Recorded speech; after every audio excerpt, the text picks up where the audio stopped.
Everybody, is Felisa, and it's another entry into my car chronicles, and it is a beautiful Thursday morning. And I do say beautiful even though it's rainy and overcast. Y'all know, if you've watched any of my other vlogs, that I actually love the rain. I have no idea why. I probably would be such a happy girl in Seattle. But anyway, I wanted to come this morning and do this car chronicle because I heard a little bit of this on the radio this morning, and I watched a video of a young lady not too long ago where she was just kind of she was upset because the guy that she was seeing, his girlfriend called her and, basically, did the whole "you're a side chick," blah, blah, blah thing. And she was like, I'm not a side chick. He's not married. You're not married. Y'all just dating, basically. And, what's the line of that song? Her man is your man, is my man. Everybody's man. Just community men. Community men, community people. That's basically what that's saying. Anyway. So, I kind of, we had some conversation about this in one of the groups that I'm in, of course. But for me, I understand the basic working premise of this position. I really do. I understand that when you do your taxes that, you've checked the box single. I understand that, you are maintaining separate households in a lot of cases. Sometimes, boyfriends and girlfriends do live together and, whatever. But I understand that, you are maintaining two fully functioning lives. But here's the thing, though, and I will say that I got into a conversation with someone and I was saying that, that there is no expectation for boyfriend and girlfriends, and I will get into that a little bit later. But what I don't ascribe to is, this notion of community property when it comes to, dating and, relationships and commitment. And this is why, sis, because if you don't have any reasonable assurances or any reasonable expectation that he can be faithful to you while you're in a dating relationship and have some expectation of exclusivity and monogamy while you're dating, why do you think that when he marries you, if he marries you, that he is somehow going to magically become faithful? A ring, engagement, wedding, or otherwise is not from Lord of the Rings. It is not magical. It is not precious. It is not. It is not going to prevent a man who has flawed character from indulging in the thing that he loves to do the most, which is to seek out new booty. So if you do not understand this and you really do think that because he marries you or he takes the time to walk down the aisle with you, or you take his last name and all these wonderful things, which they are wonderful, and I'm not denigrating marriage when I say this, then you, sweetie, have drank all the Kool-Aid and are delusional. That is not how any of that works. None of it. This is a case of flawed character. And what you're doing when you say that it's okay for, someone who is supposed to be in a relationship to step outside the bounds of that relationship, and when you indulge with him in order to step outside the bounds of that relationship, knowing full well that he has this commitment, however loose it may be, and you're okay with that, you're telling him that you are perfectly willing to accept him in any way, shape, or form, and that you are allowing him to be the worst version of himself that he could possibly be. Furthermore, your standards are in the toilet. There are no standards.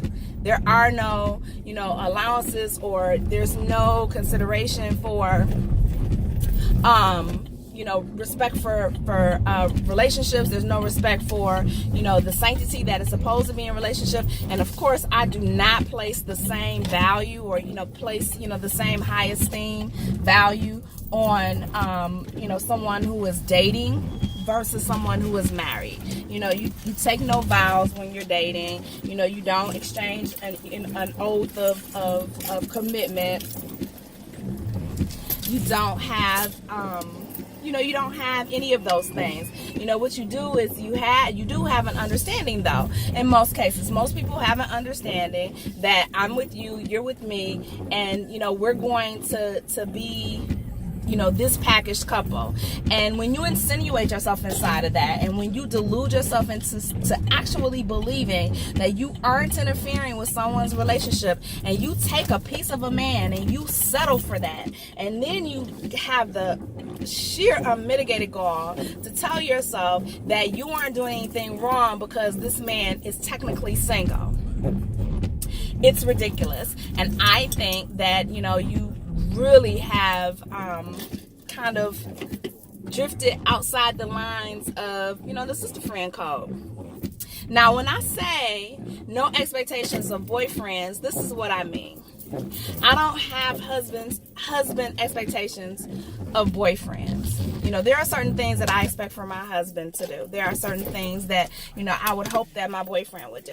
And because we are still dating, and because, he is my boyfriend, and I love him very much, but if he decides that he doesn't want to do these things, would it hurt me? Absolutely. Would I be disappointed? Absolutely. But I'm still in a point where I can end this relationship swiftly and easily and walk away.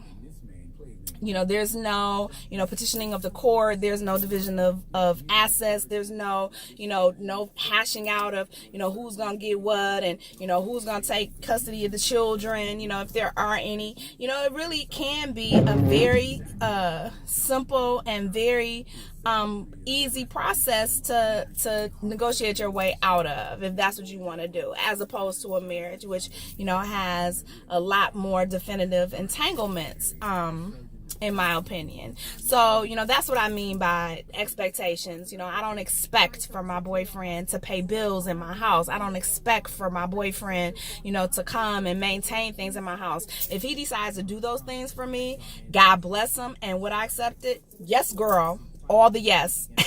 Absolutely. But I think that those are unreasonable expectations. I don't expect for him to pay rent in a house that he doesn't live in. I don't expect for him, to come and mow my grass. I don't expect for him to maintain my car. I don't expect any of those things. That's what I'm saying is, if he chooses to do that, if he offers to do that, then that is a bonus, and I get to see another side of him in terms of provision and his willingness to step up to the plate and do things for me because he loves me, period. So let me make sure that I'm clear about that. But back to my original statement.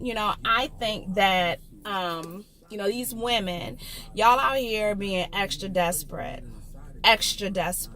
and don't even really realize it, because I don't know that a man can actually respect you if he's not respecting his own girlfriend that he's in a relationship with, irrespective of how you feel about girlfriends, or irrespective of how you feel about dating, or irrespective of your philosophy on what that really means. And she's in a girlfriend trap and all, and I've heard all of these things, and I get it, I really do, and I'm not disparaging that. If you yourself choose not to be a girlfriend, then God bless you.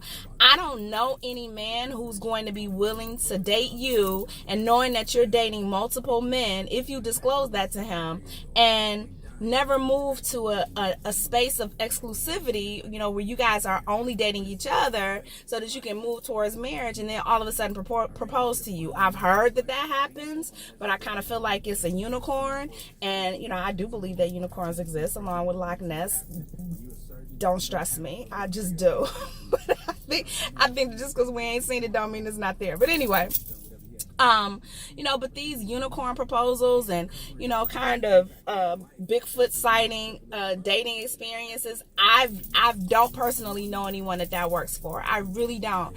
Not to mention that the way that my ADD and tolerance is set up, I cannot be stressed like that. I just don't feel like no, that's just not for me. But if that's for you, God bless you. But what I'm going to encourage you to do is, even if you don't have a respect for girlfriends, don't put yourself in a situation where you know that this man is dating someone else and that woman is his girlfriend and they are committed and exclusive. And now, because you feel like, the box is checked on an IRS form that he's single, that he's fair game. That's disgusting. And what I'm telling y'all is that that's karma. And just wait until you marry this fool, because if you have any hope that he's going to be faithful to you when he couldn't demonstrate any type of faithfulness or commitment in a dating situation, something is wrong with you. Something is really, really wrong with you. And when it comes back to bite you, just don't. Just don't even say nothing. Just take that L, because it's gonna happen. It's gonna happen, and you're gonna feel terrible, and you will feel all the pain that you helped to inflict on another woman because you didn't know boundaries. You didn't have any idea that this was a thing. I'm telling you that this is a thing. Just my thoughts. Y'all can take it for what it's worth. I'm just trying to warn you, help you out. Drop your comments below. Let me know what you think. I love to hear from you. Talk to y'all later. Bye.